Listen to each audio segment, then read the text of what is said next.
Paul exhorte les croyants à se supporter l'un l'autre dans l'amour. Éphésiens 4.2.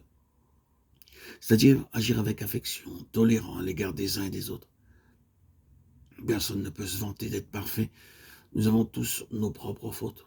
Ainsi, nous devons oublier tout ce qui est désagréable chez les autres. Notre attitude envers eux doit être amour et patience, même s'ils nous importunent par des choses désagréables. Aucun mari, aucune femme ne devrait dire cela. Ils s'aiment l'un l'autre et vivent ensemble paisiblement, ne partageant pas toujours le même point de vue. Surtout, ce sont les caractéristiques d'un croyant dans la famille de Dieu. Si nous avons revêtu ce vêtement spirituel, nous sommes en mesure de garder une unité de l'esprit et de marcher dignement dans notre vocation. S'il s'agit de l'unité de l'homme, seule Babylone peut être construite et non pas Jérusalem. Bien-aimés frères et sœurs en Christ, gardez l'unité. Il n'y a pas d'autre voie pour marcher dans une véritable humilité. Nous pouvons être sûrs que le Seigneur, à son heure, nous élèvera. Mais si nous mettons de la prétention dans notre marche spirituelle, nous apporterons de la ruine non seulement pour nous-mêmes, mais dans tout le corps de Christ.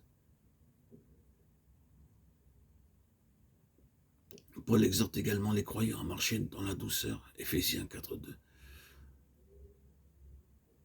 La douceur ne peut pas être définie comme de la faiblesse. Une personne faible s'offense rapidement, une personne douce est lente à s'offenser. Lorsque quelqu'un possède un caractère spirituel fort, il peut se contrôler. La douceur est la marque d'une personne toujours bienveillante, acceptant les insultes, sans esprit de revanche. La marche des croyants est marquée par la patience, Éphésiens 4.2. Son caractère n'est ni vif ni emporté, mais a la qualité de patience. Les gens ont seulement un caractère emporté, c'est pourquoi il n'est pas nécessaire d'avoir une autre expression. La patience signifie être d'un caractère endurant. Endurer patiemment implique un esprit de bonne volonté. Notre Dieu est un Dieu patient. C'est pourquoi il n'a pas encore jugé le monde. Chacun d'entre nous sait quelle a été la longue patience de Dieu dans nos vies. L'apôtre nous exhorte à nous efforcer de conserver l'unité de l'esprit par le lien de la paix. Éphésiens 4.3. Nous entendons beaucoup parler de l'unité parmi les croyants et les églises. Aujourd'hui encore, le communisme semble gagner du terrain pour la cause de l'unité. Nous devons d'abord nous souvenir qu'il y a deux types d'unité. L'une est organisation, l'autre est organique. L'Église est un organisme, non pas une organisation. C'est la chose la plus importante dont nous ayons à nous souvenir.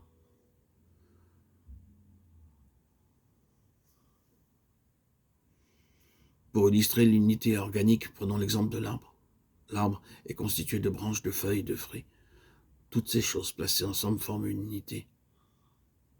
Cette union est formée non pas sur la base d'un règlement, d'une cotisation, telle qu'une organisation avec son syndicat, mais cette unité organique est intérieure, parce que toutes ces choses partagent la même vie, alors qu'une organisation est imposée de l'extérieur.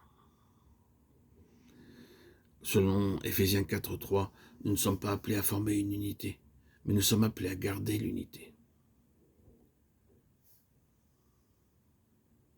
Et cette unité est spirituelle. C'est l'unité spirituelle de chacun dans le corps de Christ. Ce que nous avons tous lorsque nous avons reçu Christ comme sauveur personnel. Cela signifie que c'est le Saint-Esprit qui fait l'unité et non pas un homme. Notre responsabilité est seulement de garder une unité.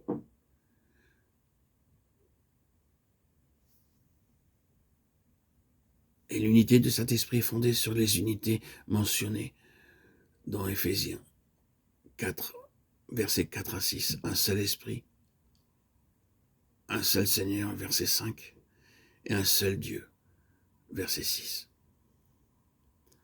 Dieu est Père. Le corps de Christ est composé d'individus qui ont été régénérés par le Saint-Esprit.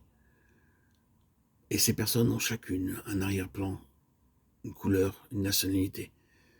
Mais sans s'attacher aux différences, tous, nous avons un seul Père, un seul Seigneur, un seul Esprit. C'est cela qui apporte l'unité. Nous ne sommes pas appelés à faire l'unité, mais à garder l'unité. notre responsabilité de marcher dignement de la vocation en gardant une unité de l'esprit.